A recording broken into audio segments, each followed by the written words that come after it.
안녕하세요. 평생투자 파트너입니다. 오늘은 2018년도 2월 27일 화요일입니다.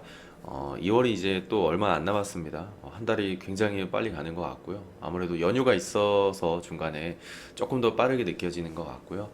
오늘도 좀 여전히 저희는 계속 화이팅을 좀 하도록 하겠습니다. 자, 이제 어제는 잠시만요. 펜이 네. 어제는 이제 관통형에 대해서 알아보았습니다. 이제 후군형, 관통형은 서로 반대되는 추세 반전의 패턴이었죠.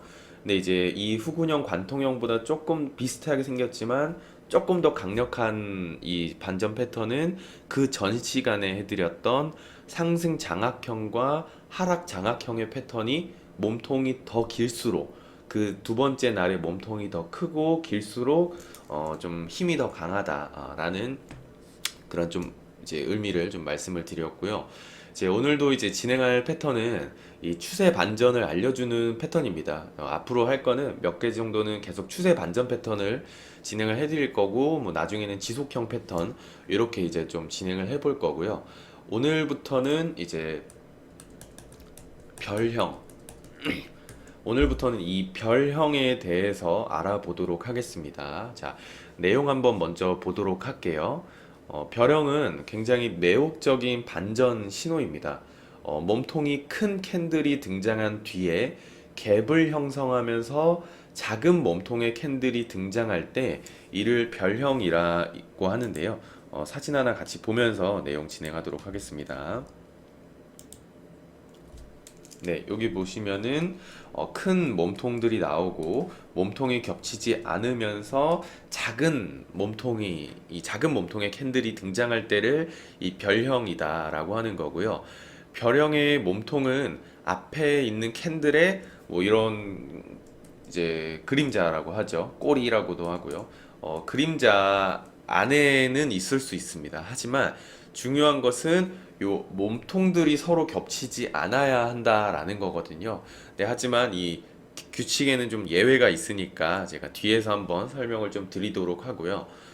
별형은 작은 몸통이 아니라 도찌형이다라고 하면은 이렇게 옆에 보시는 것처럼 도찌별형이다라고 하고요. 별형은 특히 이 도찌별형인 경우에는 기존의 추세가 끝났다는 신호라고 좀 볼 수 있습니다. 별형의 이 작은 몸통은 매수세와 매도세의 어떤 이 사이의 균형을 나타내는 거거든요. 왔다 갔다 하면서 서로의 힘이 비슷하다라는 거고 균형의 상태를 나타내는 건데요. 매수세는 주가 상승을 이끄는데 이때 만약에 별형이 요렇게 이제 등장을 한다라고 하면은 매수 세력의 시장 주도에서 매수세와 매도세 간의 교착 상태로 상황이 바뀌었다는 의미가 되어버리죠. 이러한 교착 상태는 매수세의 감소나 아니면 매도 압력이 증가했다라는 것 때문에 발생을 합니다. 어쨌든 별형은 주가 상승의 동력이 얼마간 소진되었다라는 것을 말해주죠.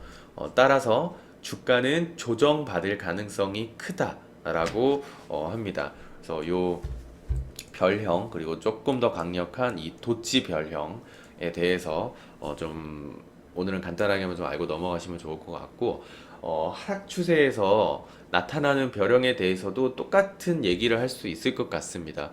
하락 추세에서는 장대 음봉이 이렇게 하나 먼저 나오고요.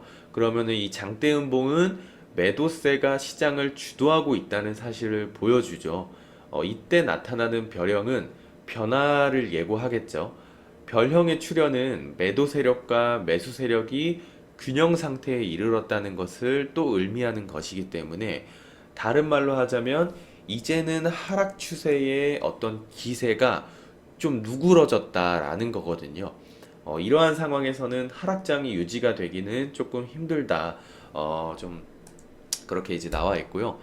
별형에는 네 가지의 종류가 좀 있습니다. 별형에는 네 가지의 종류가 있는데요. 그냥 이름을 한 번씩 보자면은 샛별형, 그리고 네, 저녁별형, 그리고 네, 세 번째는 도치별형, 그리고 네 번째는 네, 유성형. 이렇게 이제 네 가지를 볼 수가 있고요. 이제 앞으로 이 네 가지를 찬찬히 이제 좀 살펴볼 텐데요. 이 샛별형 같은 경우에는 이제 상승 반전, 상승 반전 패턴입니다. 하락 추세에서 나타나는 이제 캔들이고요. 아침에 해가 뜬다는 의미에서 이제 주가가 또 해가 뜨는 것처럼 올라간다라는 이제 의미로 샛별형이다라는 이름이 지어졌고요. 저녁별형은 그러면은 그래도 대충 감이 오시죠. 하락 반전 패턴입니다. 이 상승 추세 패턴에서 나타나는 이제 패턴이고, 요거는 저녁에 해가 지는 모습, 그러니까 주가가 다시 떨어지는 모습을 좀 빗대어서 해가 지는 모습을 좀 빗대어서 이름을 또 지어진 거고요. 역사적인 뭐 배경을 한번 그냥 간단하게 보면, 이 저녁별형과 색별형은 원래 이름이요. 원래 이름 앞에 이제 이렇게 삼천 저녁별형과 삼천 샛별형이었다라고 합니다. 이 저자는 처음에는 캔들이 얘네가 이제 보통 세 개로 이제 좀 이루어져 있다 보니까, 그래서 이제 삼천이라는 이름이 앞에 붙은 줄은 알았지만 다른 의미가 있었다고 해서 조금 더 관심이 갔다라고 하는데요. 그 이야기를 한번 보면은 16세기 일본의 장수가 있었는데요. 그는 어떤 매우 비옥한 곡창지대에서 중요한 전투를 벌인 적이 있습니다. 그때 당시에 이 쌀은 부의 척도였기 때문에 장수는 어떻게든 그 땅을 빼앗기로 마음을 먹었습니다. 한편 그 땅의 영주도 방어에 총력을 기울이게 되었죠. 당연히 쳐들어오니까 방어를 해야 되는 거잖아요. 그래서 총력을 이제 기울이게 되었고, 이 비옥한 곡창지대에는 강이 세 개가 있었는데요. 이곳은 강력한 방어 시설이 구축되어 있었기 때문에 장수는 이 세 개의 강을 건너는데 어려움을 많이 겪었겠죠. 근데 겪다가 마침내 그의 군대가 이 세 강을 건너면서 승리를 좀 거둘 수 있었다라고 하거든요. 그러니까 이제 이 삼천 전역별령과 삼천 샛별령은 이때 상황을 좀 반영하고 있는 것입니다.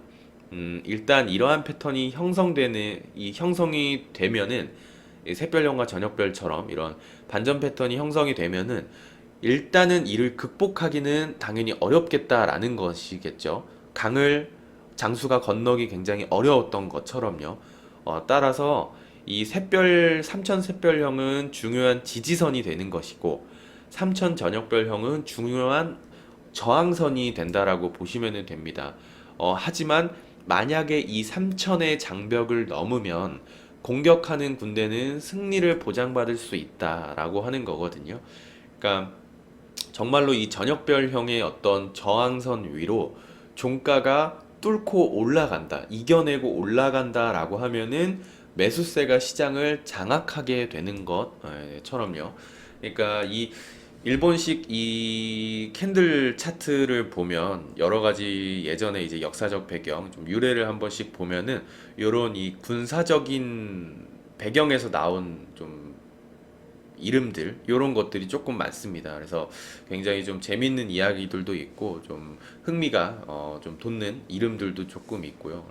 그래서 조금 더 재미가 있는 것 같아요, 확실히. 그래서 딱딱하지 않으니까 뭐 재미가 있는 것 같고, 요렇게 캔들의, 어제도 말씀드렸지만 그냥 단순한 캔들의 모양만 보는 것보다는 왜 요렇게 만들어졌고 이 안에 담긴 심리는 어떻고 뭐 역사적인 배경은 또 어떤지, 뭐 엄청나게 중요하지는 않아도 그래도 또 알고 넘어가면은 또 재밌게 받아들일 수가 또 있는 것 같아요. 그래서 그거를 좀 참고해 주시면은 좋을 것 같고요. 자, 오늘은 이제 간단하게 이 색별형, 이 그냥 별형에 대해서 간단하게 내용만 좀 알아보았고요.